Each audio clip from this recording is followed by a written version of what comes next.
So usually you guys know when I do discussion videos I have my mic set up and all that, but I'm on a really tight constraint today and I really don't have time to set everything up right now because I got a lot of things to do, you know, whatever. So past that, now you guys know why I'm not ultra HD quality with it right now. So basically I was scrolling on Instagram like every Gen Zer does, and I seen that 2K21 was going to be $70. And I'm like, bro, this can set a trend for every game to bump up their prices to $10. Now, some people might say $10 isn't a lot, and a lot of people, whether you come from money or not, and whether you know the value of money, and if you have financial literacy, bro, like literally $10 can take you it can take you far, bro. It can take you far. And I don't understand, like I understand the arguments as far as like game developers and game quality is going up and it costs more money to make and things of that nature, but it's like, okay, if we're gonna increase the game's $10, are we gonna decrease microtransactions? Because especially in NBA 2K, these microtransactions are ridiculous, bro. And they incentivize it so hard, and they make these packages that really don't even make sense at the end of the day to make you want to buy the microtransactions. And it's especially evident in EA games like it's ridiculous, bro. It's ridiculous, and I'm not necessarily complaining about the $70 because I don't like. I think it's a bad thing. Because, like, especially I know me growing up, I barely had money to get a DLC, let alone a game, let alone a new controller. You know what I mean? Let alone a new headset. So we're spending close to $100 on a brand new video game, bro. That means if you want 2 to 3 brand new video games, you're almost dropping $200. At that point, you're close to buying a Nintendo Switch Lite. That's to me absurd in so many different ways. And like I said, the only way that we offset this is by decreasing microtransactions in these games, especially NBA 2K. If VC doesn't get decreased at least by 20-15%, then what are we doing? You're charging 70. I don't care. And on top of that, everybody has to go out and buy the new console, which is going to be more expensive than last gen anyways. Depending on if you get the disc or not, is different, you know what I mean? But still, it's ridiculous to me that we're charging $70 for a game.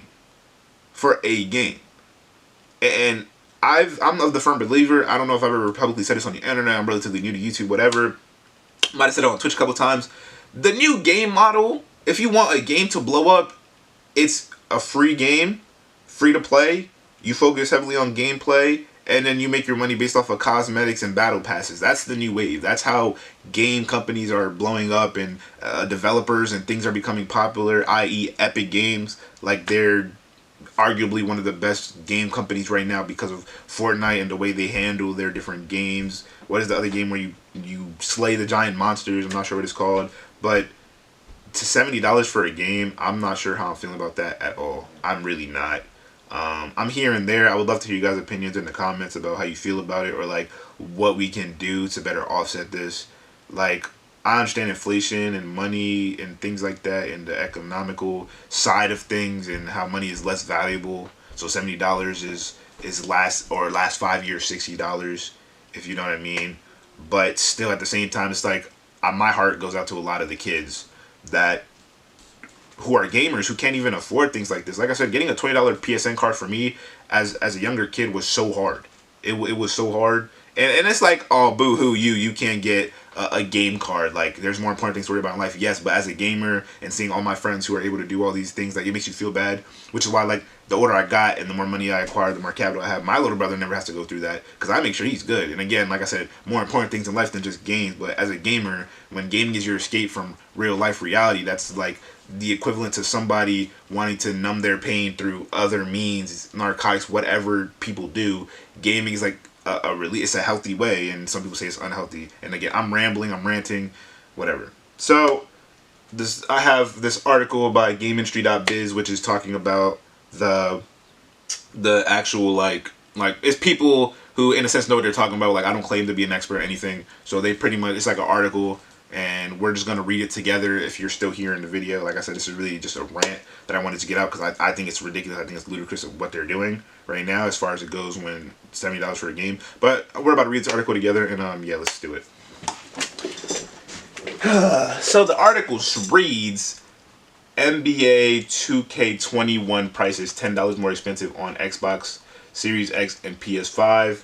first next-gen game details suggest higher game pricing for new machines. Exactly. So it's gonna become more expensive. They're gonna set the trend. If people are willing to do this for this game, then other companies are gonna say, hey, why won't they do it for our game? Type beat. So the article reads, NBA 2K20. Actually, let me go ahead and zoom this in a little bit just for editing conveniency. Yeah, like this. NBA 2K. Oh yeah, shout out Christopher Dring. And I originally seen this off Bleacher Report, if I didn't say that already. But NBA 2K21 will have a recommended price of $69.99, $70 basically when it launches on PS5 and Xbox Series X this year. That's $10 more than PS4 Xbox One version, which has a recommended price of $60. So because we're next gen, you're increasing the price, bro. I don't know, bro. So that's already canceling out my microtransaction theory, because if they're just doing it for next gen, because that's almost saying like when we had the PS3 games were $50, and I was really young, so I'm not sure if that was the case, but I'm pretty sure it's always been $60. And I don't get why they think it's okay to bump it up 10. And it's only bothering me a lot because it's 2K. If it was another game, like say like God of War or something, I might have not even said anything.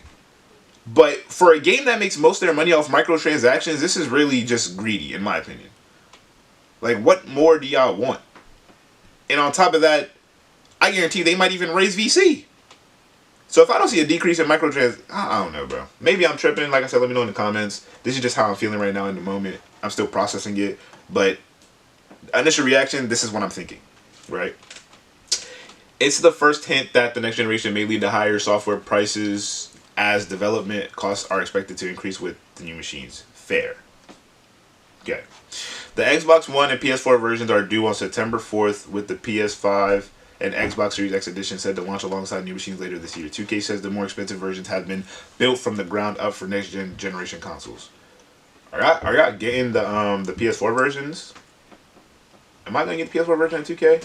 I might, just for gameplay sake. Nah, I'm not. I'll probably play it from a friend because I know one of my friends will get it. The issue around gaming prices was discussed by a former PlayStation exec, Sean Layden, during the Game Lab conference last month. Didn't watch it. I don't know.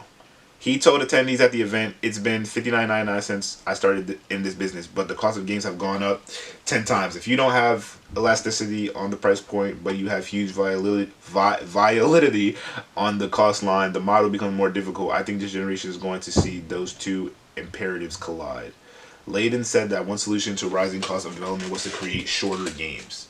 Whoa, we don't want that at all. We don't want that.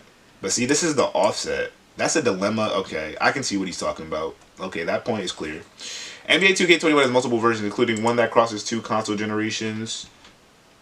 The Kobe Bryant fronted Mamba Forever edition is available across all platforms for $100 and will feature a host of extra digital content. In addition, anyone who purchases this version can get the standard version of the game on the other generation at no extra cost within the same console family. So if you buy the PS4 Mamba Forever edition game, you can get the standard edition of PS5 as part of the package.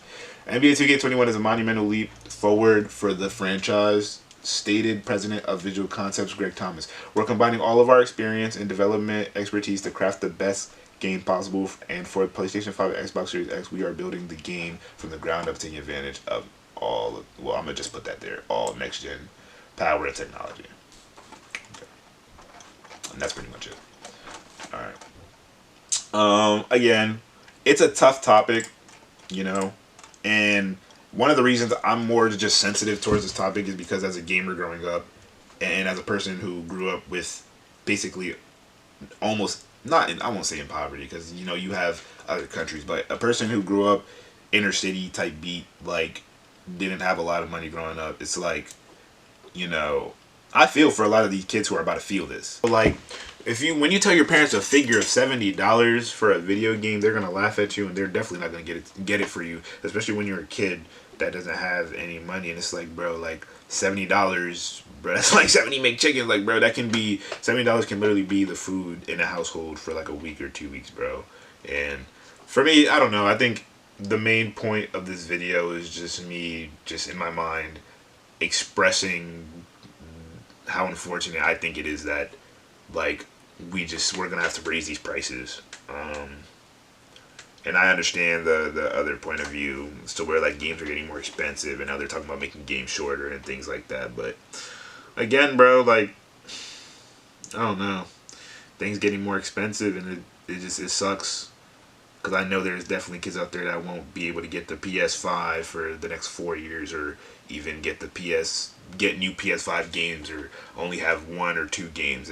But thank God there's like games like Fortnite, Apex, you know, Dauntless is what it's called. You know, games that are free to play, that are actually fun and viable alternatives to $70 games, to where you can still have fun, still make friends online, and get back to what gaming is really about, you know, which is the experience and not having to worry about the extra stuff. You know, obviously cosmetics and all that extra, all those things are optional. You don't have to do it. It doesn't really affect the gameplay too much. But I don't know, bro. Like I said, it's a tough topic, but I don't know. Like I said, this is just a rant video of me just expressing how I'm feeling in the moment. Because again, I feel like I keep reiterating the point, but I feel like I have to keep saying most of this is based off of the fact that I know how it feels like to not be able to afford anything, especially games. So $70 for a game, bro. Sheesh, bro. That's a lot. And again, $10 difference might not seem like a lot to you guys, but $10. The way I like to think about everything in life is $10 is 10 McChickens, bro. Like $100 is 100 McChickens. Imagine what you can do with 100 McChickens. You can feed a whole village. There's so many things you can do with $10, bro. And especially when you're talking about investing, bro, $10 a week, saved it up, $520. Like, there's just so much you can do, and just like that's unfortunate that gaming is just gonna get more expensive, and it just feels like it's less for people like me growing up, to where it's less affordable almost. But anyways, yeah, that's the video, guys. Thank you, especially if you got this far and hearing my opinions on the matter. And like I said, let me know what you guys think down below in the comments. Again, I see both point of views.